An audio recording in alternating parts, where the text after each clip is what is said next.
Hello ලව්ලීස් කොහොමද හැමෝම සතුටෙන් පරිස්සමින් ඉන්නව නේද?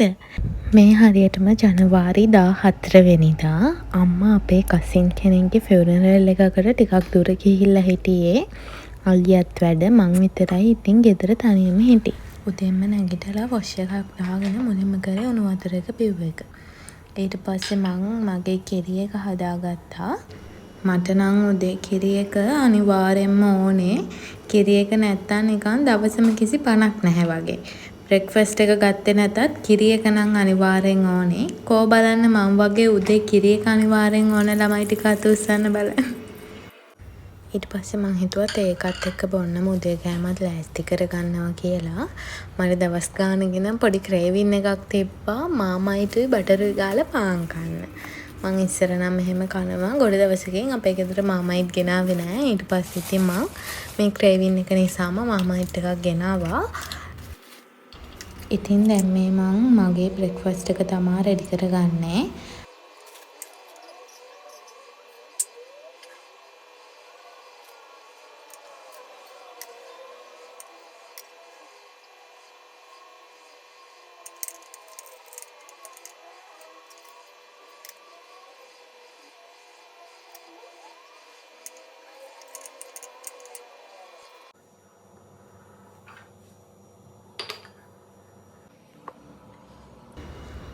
මම මේ බ්‍රෙක්ෆාස්ට් එක ගන්න ගමන් කල්පනා කරේ මෙහෙම තනියම ගෙවන දවස් කොච්චරනම් ලස්සනද කියලා.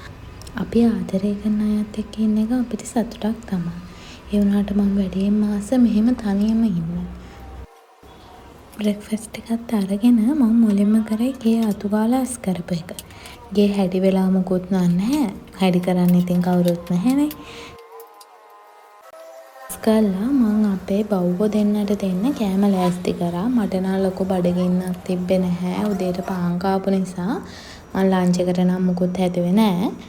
මගේ බව්වෝ දෙන්නන්ගේ කෑම ටික ලෑස්ති කරලා ප්‍රථම රාජකාරිය විදියට කරේ ඒ දෙන්නට කන්න දෙන එක. මේ පේනව නේද අපේ ලොකු හොර ගෙඩිය කෑම තෝරන විදිය. මෙයා නම් හරියට කෑම තෝරනවා.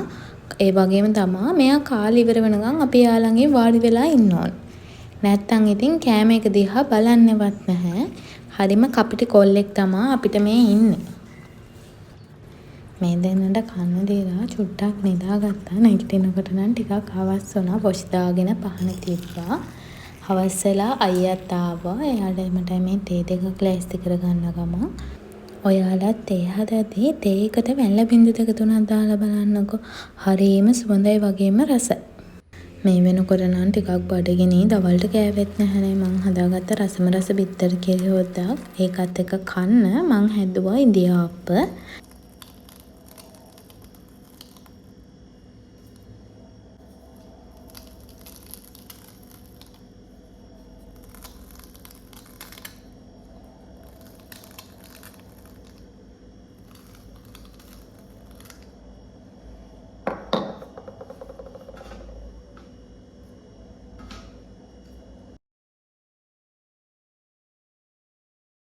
ඉඳිආප්ප ටික වක් කරලා ඒක ස්ටීම් වෙන්න තිබ්බා.